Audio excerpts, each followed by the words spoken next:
Women can't drive. Let's face it. Right? Am I right, fellas? Yeah. Accidents.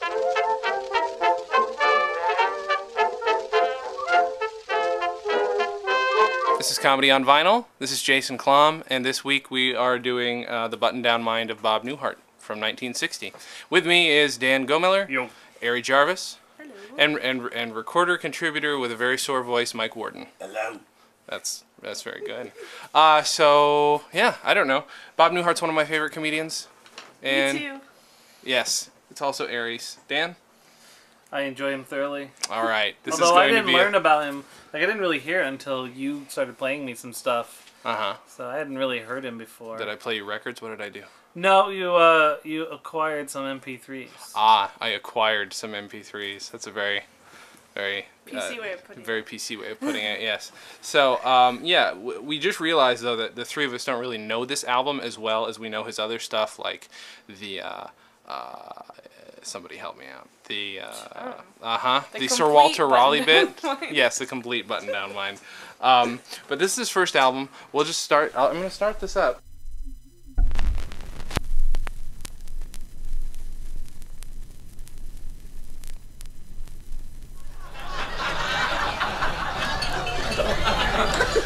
This is called a headset, and it's used by telephone operators, but it's also used by TV directors. And through it, they talk to their crew, and they also listen to the crew. Now, in a TV studio, they have a series of TV cameras, which the director watches. They also have what's known as a camera run-through. Start this on this side is 2. where I started the record on side What 2, they're gonna and do. this is and iron the bugs out. This is the sort this of was challenge especially you have true when of you the- work with vinyl. For the CD Like, there's generation. nothing about Abraham Lincoln on that bit. all right. And again. Right now, ladies and gentlemen, Bob Newhart.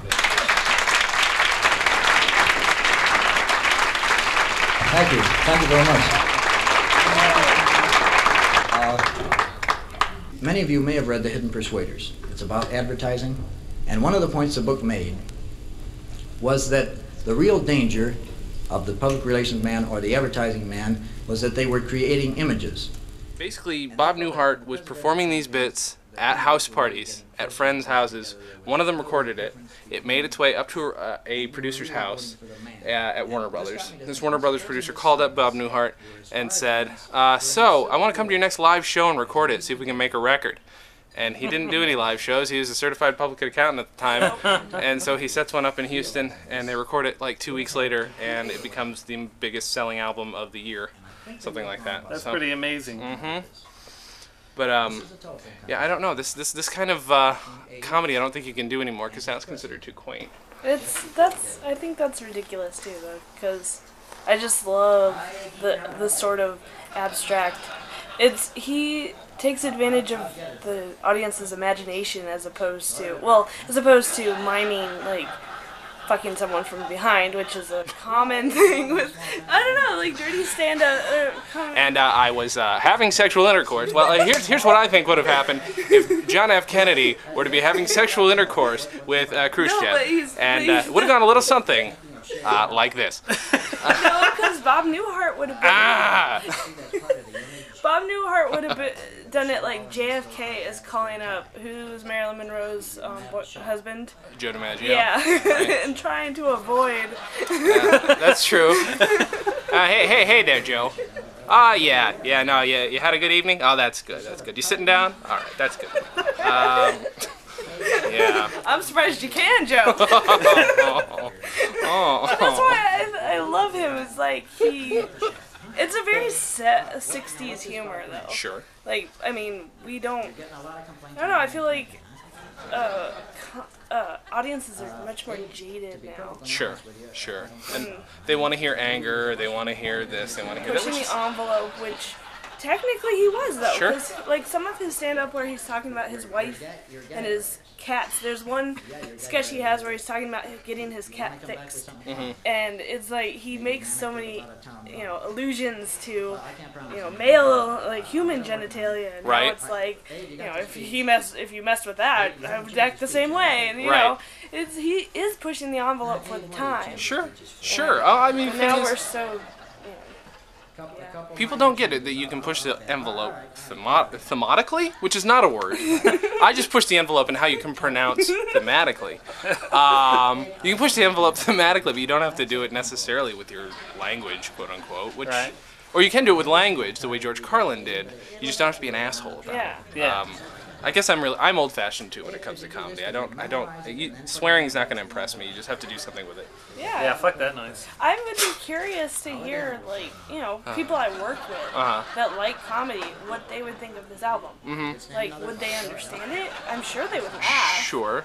I think they would be a little confused at first. And there's something about Bob Newhart where it seems like this sort of comedy it lends itself so well to just audio. Right. But when you do see him just standing up there talking on a invisible phone, it's hilarious. It adds something. That's so true. I've never seen any of him do it. I've just seen stand-up. clips. Yeah. Me too. And I think I might have seen him on like Ed Sullivan or something like that. But that's about it. When you were talking about how he got discovered, I find that because I read half of his autobiography, and it's amazing. I just think I got distracted doing something else, but Sure, like you do. he is a notorious slacker. Sure. He lived with his parents at this point. Like, so even funny. years after he was touring, he just lived with his parents. And he didn't want to do anything. That's why he became an accountant. He had no aspirations, and he was like kind of pushed to do something. Yeah. And he was like, oh, right. He's just, I think that's perfect how he was discovered from somebody else. Did these bits come from improv then? Since I haven't read that book, I've just been reading the Smothers Brothers book that mentions a bunch about him. But did he do it all from improv, or did he write them, or was he just like drunk at a party? No, he's always been funny. Right. And I think he just started with just going to open mic stuff and I don't know. He seemed kind of like a closet comedian. Yeah. Like, he wasn't ashamed of it. I think what happened, he didn't want to make it a big deal because people would make him do stuff. Sure. He didn't want to actually perform and travel and everything. He just, it was fun. It's weird for this, like, just because from what I've been reading in the book, just getting a reminder of how much, like, the Smothers Brothers broke ground, and I'm talking about it so much. We are going to do that next week, I think, next podcast. But, like, they broke so much ground eventually. It took them so long to really get to where they were, but he again was, like, he broke records, like, literally. It did. Oh, hold on. Sorry. Yeah, we're at we're in the middle of a track, so we didn't really, it doesn't matter. But, yeah, so I'm sorry. That was really exciting for everybody at home. But, where was I? Yeah, he broke records because he was actually in the top 10 with a comedy album, and nobody had done that. And then that's when people started to see the potential. And the book's pointing out that folk music, that the popularity of that was coming to a head. Comedy had proven that it could, be big, and then so the Smothers Brothers sort of rode both waves so they could do really well. But I don't know, it's just that a guy that wasn't necessarily a radical, it could still make it to the top at that time. I don't know if that's. He wasn't at all, because he was also he was a CPA for the military. Was he really? When he was in, I think it was Korea. Uh-huh. But he never left the States. Right. And it was so funny because they would go to California, and him and these two other guys that they all worked together, and they'd just stay in the hotel, and they wouldn't do any work at all. That's funny. And then they would just, get room service and stuff and just feed off the government. That's hilarious. And then they'd be like, well, I guess they were discovered at one point. But it's like, where's Bob Newhart from? Chicago. He's from Chicago originally. So, yeah. was he part of that? Because 50s was the Second City started in 61 or 62. Right, and then Nichols and May, I think, were both. Yeah. So, I just didn't know if he was part of it. He wasn't really part of anything at all. He was of his own mind. You know, he did his own thing, and then all of a sudden got sucked into all this other comedy and ends up doing sitcoms and stuff. Although I don't know what he was doing between this and the sitcom, unless it was just stand-up and touring the whole time. I have no idea. Which is, you know, Sleeping on his parents' couch. sleeping on his parents' couch. That's right. But yeah. Did you? My first memory of Bob Newhart. Well, my first memory of Bob Newhart obviously is watching Newhart because I grew up watching that show all the time. But whenever I hear this, I think of the movie Heart and Souls, which probably makes me gay, but I love that movie. Where his son's playing him very briefly in The Purple Onion. I don't remember though. Wait, is that because of Charles Grodin's character? Why are they in The Purple Onion back in the 50s? Charles Grodin's character is like a performer, right? And he's talking to somebody. Yeah, I always thought that was cool. Oh, no, the Kira Sedgwick is a waitress. That's right. Okay.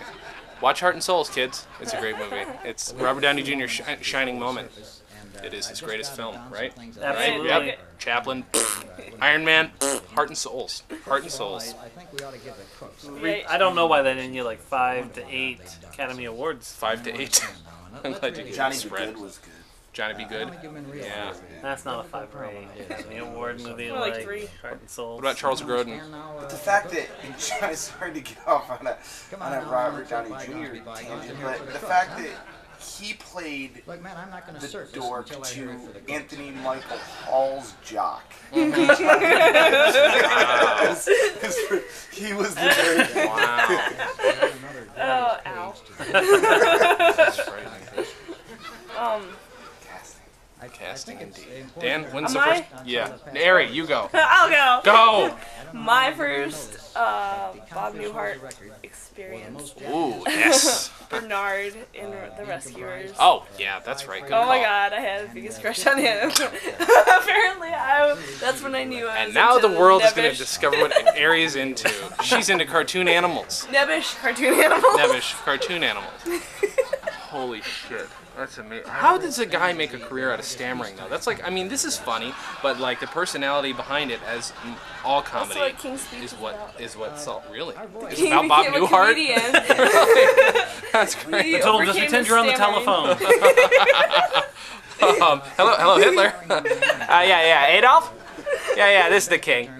Yeah. So, I don't know. I got nothing. But, Well, the first thing I heard was the tobacco one. tobacco one's amazing. All about Sir Because Walter Raleigh. And it's not in this. from what I recall my grandma Windsor saying is that I'm distantly related to Sir Walter Raleigh, so Yes. I think that's why you played it for me. Oh, okay. And that's why you're insulted every time you hear it and you get angry at Bob Newhart. Grow people. Newhart! Dan But I has just a vendetta. love it. So when are you going to kill him? Next time I see him. We've opened Oh, the all right. torpedo tubes. That's better. I've got a plan that's been in the works for like 20 years now. Maybe kids our age wouldn't understand this humor because they don't have imagination. I think that's what my brain looks like most of the time. We're just damn Really? lucky that I know the submarine is up there. There's definitely On the back of the A L. baseball and punching bags. So that would be your brain. And I thought that was a chart. It was kind of a chart. It's a chart It's with a an airplane. chart with an off of airplane. it, see. So You you're might want to humorous. explain it. There's The visual part of this isn't working. the album, of course, being called I'll The show it to the Button. microphone. Take a look. Does that look good? Is that okay? So it's called The Button Down Mind of Bob Newhart. The back of it is a profile of Bob Newhart. His brain area has been vivisected into very coarsely drawn sections about Abraham Lincoln, which is on this, of course. Just listened to. We didn't listen to it, but it was there. Submarine, a baseball, a chart. Chart. What's the air? Oh no, that's airplane because he's an airplane guy at one point. Wright He's Brothers. yeah, sure. Marketing for the Wright Brothers. Yeah. Oh, right. That's on. Okay. And then there's a car horn, and then a welcome mat, which is related to the welcome mat salesman, which is not on here and doesn't exist. But I think it would have gone a little something. All right. Let's see. Yeah. Okay, so do we have of his 3 favorite shows? I know Bob's my favorite. Elf. That's not true. Elf? That's your favorite show? Yes. That's your favorite Bob Newhart show? Oh, poor Ari. Elf Newhart. Elf Newhart. That is not a show. Elf Newhart show. I like the first one. I don't ever know which is which. I assume Newhart's the second one. Newhart's the second one, the Vermont one. The first one, yeah, is probably a much better show. Bob I know Newhart it by show. the wives. Yeah. Can you? All right. Actually, I heard the track stop this time, so we'll give it a second. Good job. And we're on the last track. The best one. Yeah. With last track being the third one. Right. Right. So merchandising the Wright brothers is next. That's the Since second none of one us I know ever this heard. album, that is the second one you ever heard. All right. Well, then we'll actually give this one a listen for a second, and then. I got thinking about inventions. Now, inventions today are handled entirely different than they were, say, 100 years ago. They set up new product corporations, they have sales promotion firm, and they look at the invention in a business-like way. And this got me to thinking, supposing the Wright brothers had gone to a new product corporation to market their new invention called the aeroplane. I think if they had, a guy from the sales promotion firm would have talked to him on the phone, something like this. Hello, who is this, Orville? Where's Willard? Wilbur, I'm sorry. And he'll be on late at the bicycle shop all week, huh? Listen, I talked to the guys here at the office, and we're real excited about this thing. We really think you got something. Well, we got a couple questions. I think you pretty much agree with us that the only way to make any loot on it is to start booking passengers as soon as possible. Yeah, well, we may pick up a little on the baggage gimmick. So this is the second one you ever heard? So I stole this MP3 too? Yeah. And played this for You you? acquired. I acquired the MP3 and played it for you. I think in every one he does this every time, where if no matter what historical figure he does, I mean he's being irreverent, which is like that was the key then to sort of like exactly. They're appreciative. Yeah, but like every time he does it, he makes sure and twists their name into something much more conversational. Yeah. That's Walt. For Walt. Walter Raleigh. Yeah, and I don't know. That's the key to the whole thing. think Baby. Baby. That's right. One of my favorite parts of his is because I always think about how We're gonna talk about Bob Newhart's her favorite parts of Bob Newhart. Go ahead. I'm sorry. the butt. Maybe we could No. the Because I'm a writer, so I try and get as honest dialogue as possible when I write. And at first it bothered the crap out of me that he repeats whatever they had said. Right. And it took me a long time until that became just funny to me. Right. And that adds a layer to the joke where it's like, you know, he would have had to say, like when you talk on the phone, you don't repeat their Right. entire sentence. You don't. I do. Still a pet peeve. It's weird with phone sex though. So you Those are put your what pants where? in your- Okay. So your hand is there, okay. You want to do what tonight? It reinforces it. It's No, it's all in the brain. I I really think if want phone to sex see. existed between JFK and Marilyn Monroe, it would have gone a little something like this. Yeah, you say you're gonna do what to me? He didn't do impressions. That But he was always insulting. does that. Like the Chicago. He makes the Chicago accent even more emphasized. That's true with and every. he kind of like makes his voice a little higher. Yeah, somehow turns everybody middle America. Yeah. And it works so well, but to know that that's funny That's why makes it's him funny. sophisticated. Someone from England talking to Sir Walter Raleigh on a phone with a Chicago accent. It's just, I don't know, totally irreverent. You're right. Oh, it's good. All right, well, that's already the halfway point of the album, so we got to flip it over. So as we flip this album over, ladies and gentlemen, we're going to take a break, have a little urination time, Yeah, pee. and we'll be back with you in just a moment. I love me, I love me, I love myself to death. I love me till I'm all out of breath. I stop at every slot machine that I should chance to pass. and give myself a hug and squeeze as I look in the glass. All right, we're back. Thanks for joining us again, even though you didn't experience the Gap. Dan, have you ever experienced the Gap? I have a jacket from the Gap. You have a jacket from the Gap? No, wait, no, it's from Old Navy. Old Navy. Well then, I'm a lie. you're useless. I've never experienced the Gap. Dude, when I listen to you guys' podcast, I actually pause at that point. Just and go bathroom. to feel like you're feel like there. I'm a part of it. And now you're part of it. I am a part of it. I went pee just like I do, but it feels special now. Good. I'm glad that somebody does. It's very nice. I seem to have a very, I shouldn't be afraid of the Gap, but I'm very intimidated by the Gap. Are you? Because when I was little, my family couldn't afford Gap clothes, so it was like when I went to the mall, it was like, we don't go in that store. And so it's translated still to my life now. I go in the Gap, but it's like, it's not like out of my range, but I'm just like, no, I can't. When you go to England, you can't ride the subway because you get freaked the fuck out. You're like, Mind oh. the Gap. Ah. Is that what happens? I feel bad. You should. I like They the don't workers serve there, your they're nice. kind there. I know. Banana Republic. Wave at them from Can you do outside. your I'm fine Banana Republic because I didn't have one in my mall when I was growing up. Right. So that one's fine. What about Baby Gap? I don't have any kids, though. Right, but if you did, And let's say, so you feel more comfortable there? I would probably be okay with Baby Gap. you I sure? would, yeah. You wouldn't intimidate your kids from going there? No, because Gap is like so open. You ever notice Right. it's like open? There's like That's why it's called 4 Gap. shirts in the whole place. That and is you why it's see them called 10 Gap. times as you walk through. Right. It's like by the 4th time you see it, it's like, I do like that shirt. Yeah. They've convinced me now Yeah. that I enjoy Even that though terry shirt. cloth wasn't your thing when you walked It in, wasn't. you're just like, you know what? The Gap doesn't really bother me. It's like going into like Forever 21 or H&M. It always feel like somebody's gonna come over to me and say, "I'm sorry, I think you're in the wrong store. Yeah. We don't have any clothes your size." I always feel really ashamed being in there. That's sad. But I'm laughing anyway. I have formulated, since college, I have formulated a rote answer. If anyone ever does come up to me, I'll say, "I'm buying for a friend." Oh, Aries sadness. This is a new podcast. That is its own podcast. And that's Oh yeah. So far we've gone to deep places on both podcasts. Yeah, some real. Wow, this is amazing. What is it? For a Places. comedy podcast. Yeah, right.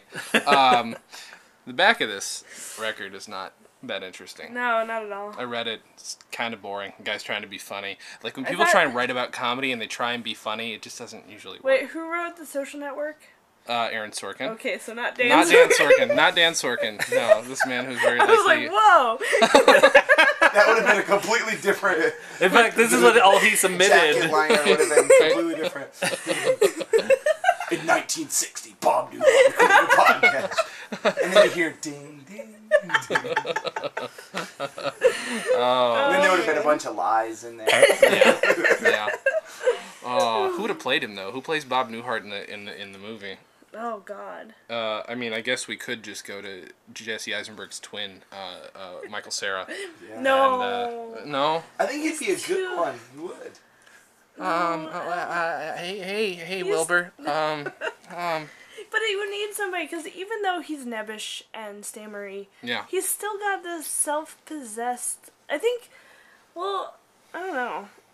It's kind of like Jesse Eisenberg. How There's he's, this kid who you know, does improv Asperger's. at UCB. It does ASCAT every Sunday night named Chad Carter. Mm-hmm. And he would make an amazing Bob Newhart. Chad, if you're ever going to listen to this, you'd make a great Bob Newhart. Keep that in mind. Yes. And we're casting He's right now. Amazing. Right now, only Mr. Internet listens to this. Yeah, Great only call. Mr. Internet. But we've written the script. Yes. We're writing it right I'm now. writing it right now. What was it? Is The it Bob gonna be, Newhart script. Yeah. Is it going to be based on his life, or we're going to do Aaron Sorkin it? Or are we going to... Yes. Yeah. Yeah. I think it's I think we're gonna base Fantasticize it on Aaron Sorkin's life. It should be like, Bob Newhart. Bob Newhart as Aaron Sorkin. All right. You're gonna lie big. Yeah. I don't know where to go with that at all. I think Just a about lot now is the time to start the next. All right, yeah. The next album. This begins with the Khrushchev landing rehearsal. This one's particularly good, and I don't think anybody here other than me is familiar with it. This is called a headset, and it's used by telephone operators, but it's also used by TV directors. And through it, they talk to their crew, and they also listen to the crew. Now, in a TV studio, they have a series of TV cameras, which the director watches, They also have what's known as a camera run-through. And this is where they kind of walk through what they're going to do and iron the bugs out. Now, this was especially true of the Khrushchev landing. A lot of people don't know that Khrushchev landed a day ahead of time. And he kind of walked through what he was going to do so that they could set the cameras. And if you had been in the control room, you would have heard something like this. All right, Jerry, cue the plane.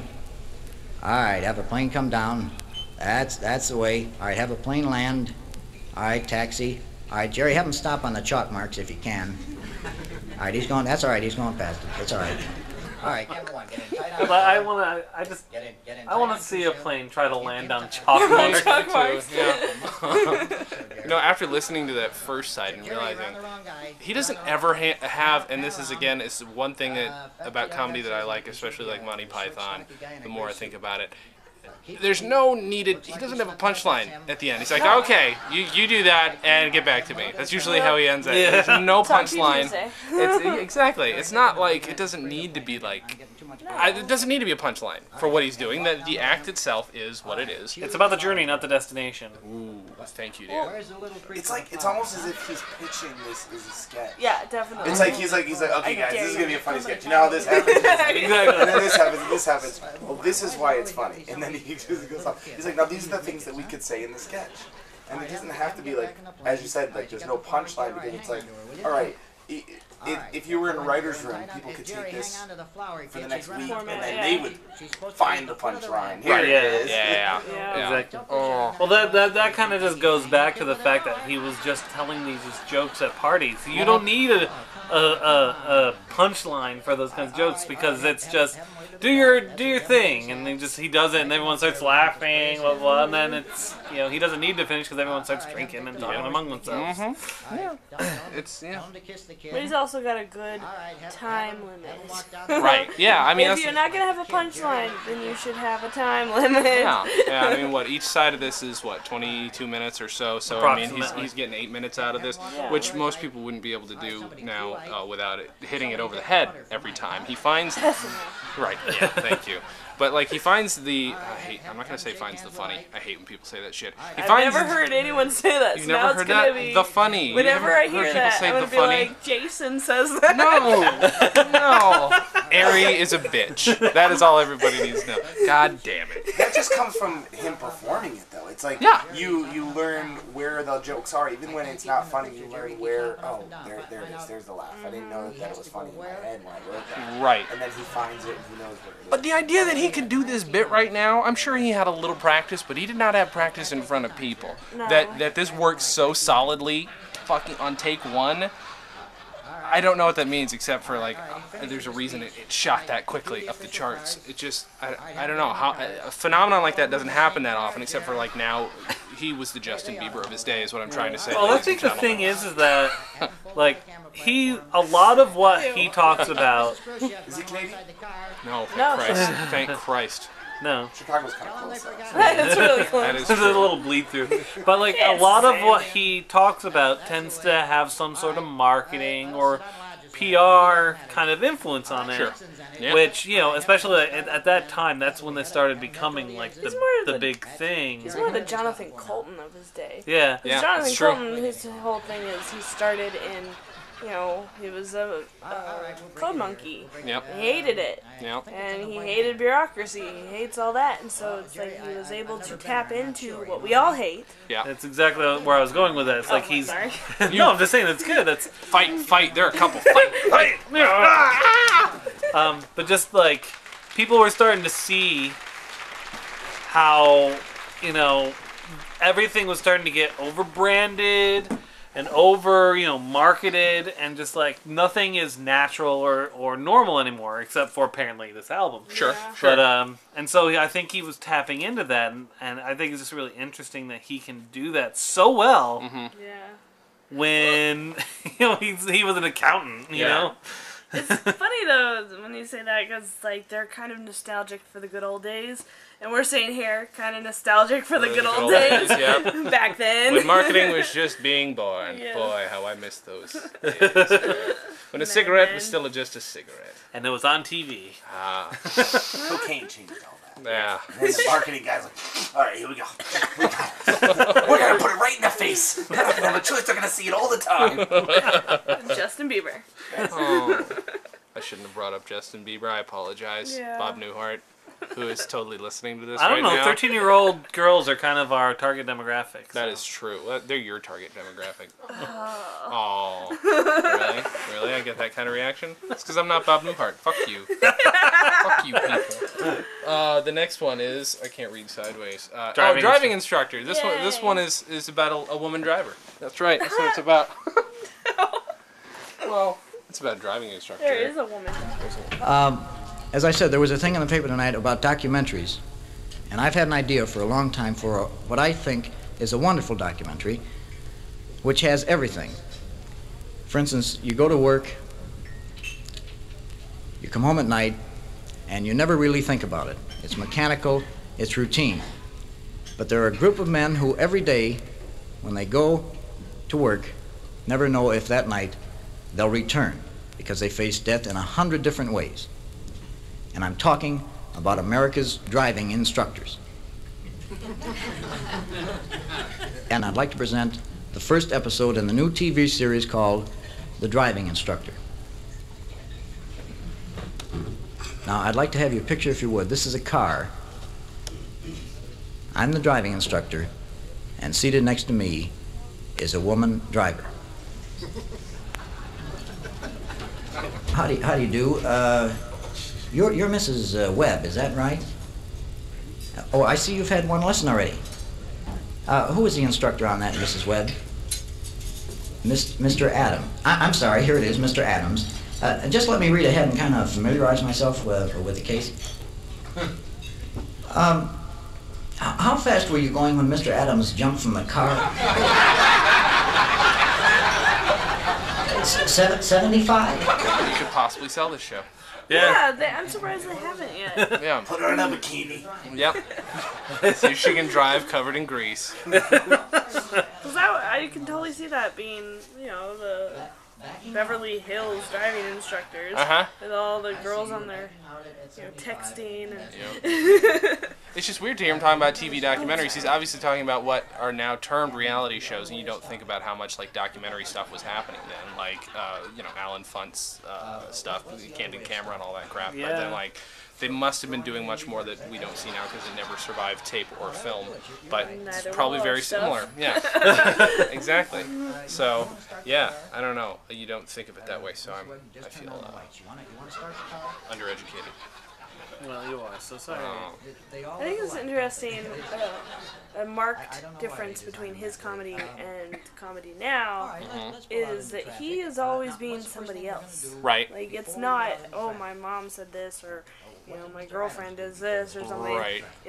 He's not him. And I was thinking about this because you were talking about, I don't remember what I said, but you said, oh, I'm reading the Smothers Brothers book, and it has a lot about Bob Newhart. Right. And it's funny because Bob Newhart's book has a lot about other comedians. Yeah. And then, when I met Carl Reiner, he only wanted to talk about Smothers Brothers. That's so funny. So it's comedians, there's that old, not adage or anything, but they say that they poach other comedians' jokes. Sure. It's not so much that, it's they poach each other's stories.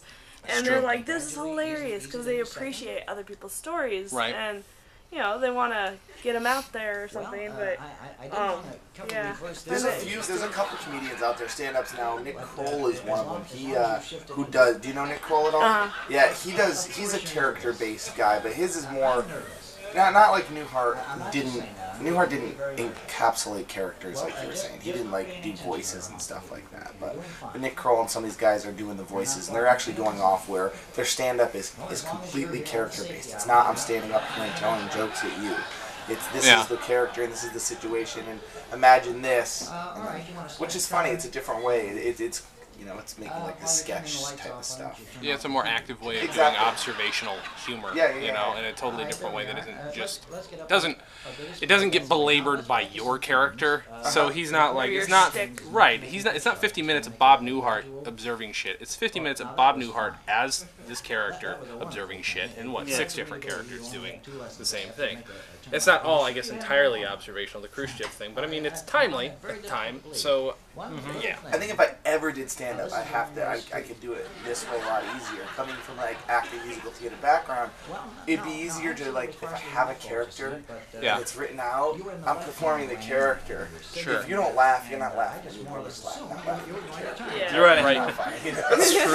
I mean, there are plenty of like dead spaces in here because A, these people have no idea who this guy is, and B, the setups are just that. They're just setups, and like you maybe can't see the potential in all of them at first. Like the Wright brothers, okay, well the Wright brothers, but this. Yeah, when at first you're not really sure where he's gonna go with some things, but by the time he reaches the end, it's just like this guy's ridiculous. It's so random. Fuck you. Who says that? Fuck you. I don't say that. He looks really young on this cover. That's because he is. He It was looks a young. little bit like But Bing He's Crosby. right out of the army. He's got the buzz Haircut cut and still. everything. That is so fucking funny. We don't have Wikipedia in doesn't front of look us, so like I don't that. know what he did after this. I don't know like how stand-up led to. Well, I know how stand-up leads to TV shows. I get that. But, like Oh. he must have been doing a lot of variety shows since those were Probably. the thing to do. Unless he had other shows we don't know about, because I mean, what Betty White had a show back in the '50s nobody talks about. Yeah. And even the Smothers Brothers, they had She was a pilot. Betty They White had a naked show. pictures that nobody knows What? about. You Yeah. haven't seen those? No. Naked pictures. Betty White was hot when she was young. All right, Yeah. I need to find these. I'm was. sorry. I have a thing for old women. No, but because the Smothers Brothers, they had a show before the show. They had a pilot, a sitcom, where Tom was an angel. Really? Tom was an angel, and he came down and helped Dickie through his life. That's awesome. And yeah, I want to see it, but they hated it with a passion, and they thought it was the worst use of them as actors. So they finally worked it into doing their own reality show. Do you think he writes his own tweets? Bob Newhart, does he tweet? Yeah. He does? Yeah. I He hope probably so. does. I need to follow him now. He just it's all dates where he's performing. Oh, okay. Oh. Then no. I'm gonna say no, I probably doubt not. it. Unless they're really hilariously written dates. This is a great one from a Is month he ago. performing? Don't forget to watch NCIS Season 8, Episode 11, titled Ships in the Night, which airs on Tuesday, January 11th at 8 p.m. on CBS. Great tweet. He has not lost it. Not one bit. Was he on NCIS? Because there's like 10 NCIS. I guess tweets. so. Okay. That's really weird There's to a whole, me. just finished shooting NCIS. Details to come. I wonder if he was on NCIS. I know. Bob Newhart to appear on NCIS. It's all. If there was a murderer, I would think it would go. A little something like that. Well, at least they're not like crazy funny tweets that. I mean, he's plugging himself, which is great. Sure. Yeah. You don't want to see, Actually, it's probably his marketing PR firm. Yeah, exactly. ironically Fine. enough. That's okay. That's the reason for Twitter. Then, okay. That's all he I does. just didn't want to see like really funny like. Bobby Baby. tweets that- Yeah. If my PR firm called me, Something like that. And then he just plays a voicemail. That's his new act. That's what he does. He's just like, he's discovered voicemail, and he's like, fuck it. That's what he puts up against the mic the whole time for 45 minutes. Oh, people clap. It's the end of People are clapping. Yeah, it's the end of that one. So, what'd you guys think of that one that we didn't listen to? You've heard it before, though. Yeah. yeah. It's hilarious. Women can't drive. I know that's not the point, but women can't drive. Let's face it. Right? Am I right, fellas? Yeah. Accidents. Right, Ariana? I'm leaving. Yeah, let's say that after you storm off. I left. Ah, shit. So, yeah, Bob Newhart's awesome. There's one more track to this, but I don't know that one. you don't know it. Nobody will ever play baseball. Well, that tells you right what's gonna happen. I mean, I don't know who's pitching it, but I'm hoping it's Abner Doubleton. I'll pitch you it, but Oh, I get it. All right. Well, let's do this. Maybe it'll have a little. Maybe there's some Cooperstown relevance. Hey, Cooperstown. Because Dan and I are from near Cooperstown. That's the name of the town. Near Cooperstown. Cooperstown adjacent. I got thinking about baseball and how games are marketed today. You know, you go to a game manufacturer and they figure everything out and decide whether the game is right for the public or not, and then they market it. And it got me to thinking, supposing Abner Doubleday had called one of the game manufacturers with this new invention of his called baseball. Now, I think a phone conversation would have taken place something like this. Hello, Olympic Games. What can I do for you, Mr. Doubleday? You've got a game. How many couples?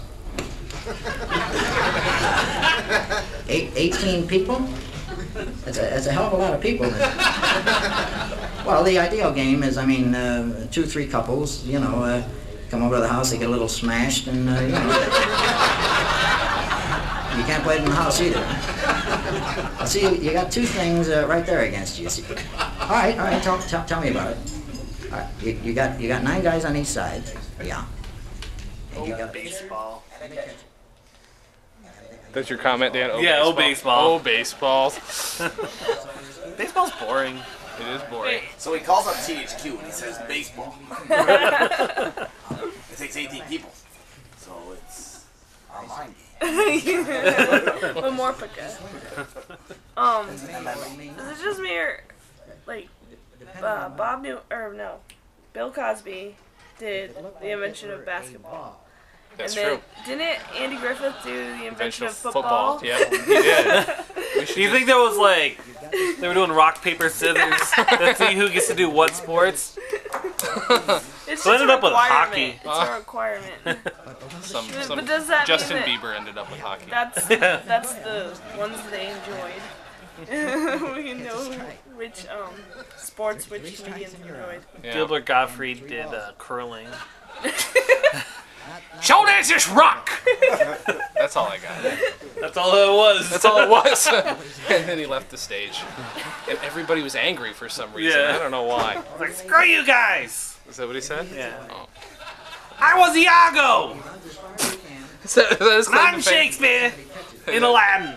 That's his claim to fame now? That's his claim to fame. Oh, that's really sad. He's probably the only other person listening to the podcast. He's like, screw these guys, I'm not listening anymore. You gotta give him credit though. He doesn't, whenever he's doing stand up, he doesn't wait until an event to be over. Like with the whole 9/11 thing, he Yeah. was the first one making the joke. Yes, he was. He always does, and now that's his thing. Whenever there's Yeah. a big tragedy and stuff, he's like, I'm gonna be the first one. Or a little tragedy. He even goes for those. So somebody's like toddler dies in a small town. He read about it in the paper. Did you hear about the stupid little 3-year-old whore? She died. It was hilarious. What a bastard. Gilbert Gottfried, if you're listening, I hate you. Oh, that's not true. Unless you want to come be a guest on our podcast. Yeah, unless you want to be a guest. The album's over already. Wow. We were so busy making fun of Gilbert Gottfried, we didn't get to hear him talk about baseball. Who, Gilbert Gottfried? No. Bob Newhart. Oh. Newhart. Yeah. Well, that was a shorter one. Yeah, it is a lot shorter. Final thoughts on the album, kids, and why people should listen to Bob Newhart. Because he's amazing. For history. Yeah, it's almost like a history lesson because he does explain certain aspects that hopefully you would then go and research the actual information later. Yeah, if you didn't already have an idea, because you do need a cursory knowledge of everything he's talking about to understand why it's funny. If you don't understand the basics of the Wright brothers and understand there weren't toilets on those first planes, it's not going to be funny. And then boys and girls, if you don't want to go educate yourself, Yeah, right. you can listen to him because it's hilarious. Mm-hmm. That's exactly true. But Some I think people, that's what they listen to. is that why they listen to comedians humor? for. Sometimes. Yeah. Yeah, Not Dan sometimes. though. No. Dan does it for the sake of education. He can't read like normally. He can't read unless he listens to a comedy album first. All the facts that I get too come from comedy. Is that I true? believe it. Yeah. Yeah. Yeah. What have you learned because of that? Well, Dane Cook's taught me a lot about religion. Has he? Yeah. Has he? That there is Tell no me a God? That's lot what He he's has taught the greatest me. hits album out. Like, there's a greatest This is hit. the greatest hits Dane Cook album that Fuck. came out. It was on the new release section. God. I'm like, oh my god. Well, he invented the super finger Mike. So that's funny. That's a joke. He did. It's it's a middle finger with an extra finger, see, and that means fuck you more. Right. That's his thing. God. There are stickers that oh god, I could go for an hour on how much let's not concentrate on how much we hate Pink. But he'll sell a lot of copies and you'll still never meet anyone who admits they like him. Right. It's amazing. I know plenty of people who say that they like him. He's a bag. And it makes me feel weird that they do. Well, like, I'm curious about, because, okay, this woman who was at my work, my boss is a comedian, and she does stand-up, and this chick who was always brown-nosing, but anyway, she's gone now. She died. She was making a point about how she hates Ellen. Just hates her because she doesn't push the envelope because she's too PC, which I don't really agree with. But did she see the whole lesbian thing in the 90s? Right? But I think there's a line between clean humor and just too PC or not trying to make a point. And it's like, you know, I'm a big fan. I mean, Eddie Izzard swears a lot, but he's pretty clean. Yeah. And Ellen, Bill Cosby, Bob Newhart, and it's like we watch some, you know, Comedy Central Presents and stuff just to see who's out there now, and a lot of them just aren't funny when they're just going for the gross out, or like, and because you and I have had conversations in the past about what is comedy, and whether or not there's like a order of comedy, of everything, this is funny. Right. And if you don't think this is funny, or if you're laughing at like Adam Sandler stupid movies or something, then you don't know what humor is. And so it's just, I don't know. I think for me, clean humor is just where it's going. You can't see your air quotes. Yeah. It was in my voice. Clean humor. She's still not doing it right. Anyway, is more tapping into what everybody experiences. Whether, I mean, it's not just like, well, white people walk like this, and notice I did a black voice. For the record, they do walk like that. Well, we do, like ducks, all of us. That's why it's funny, because we do. That taps into my shared experience. But I don't know, like, I feel like Bob Newhart also walks like a duck. He does, because he's white. Yeah. Like, he was making fun of women in the last one, but he was also just making fun of this woman. Right. And it's like, I feel like everyone can kind of identify with, oh, marketing is changing. And I think you can also you can identify with how he writes his jokes, because it's like, this is how people talk when we're having a discussion. Can you imagine if somebody was actually trying to pitch this to something, and this is what the conversation comes up, and then he just talks because he's a very, very funny person, so it just comes out. The genius is that somehow works with just the one side of the conversation. He doesn't have to do two sides of his mouth, and that's I think that works better. Because, like, I mean, we didn't hear very much of the codfish? Yeah. USS Codfish? Yeah. Where, you know, it talks about, I just love when he's saying, like, you know, we're coming to the end of our trip, and I'd really like the first lieutenant back. No, guys, it was funny, but, you know, and he's like, I just love that, because it's like... Oh, I forgot that. That's that. So I've heard that one, too. The submarine, and I just like that it's... Because you can picture, like I said, the imagination, where you can picture all the, you know, naval officers just sitting there. Yeah. Not helping at all. Yeah, I mean, the image... if he went to everybody, that wouldn't... it wouldn't work as well. No, that would be really, really tedious. Really tedious. Like, yeah. And then he doesn't have to do voices. He's just, you know, doing that one character. He is like Sam in Quantum Leap.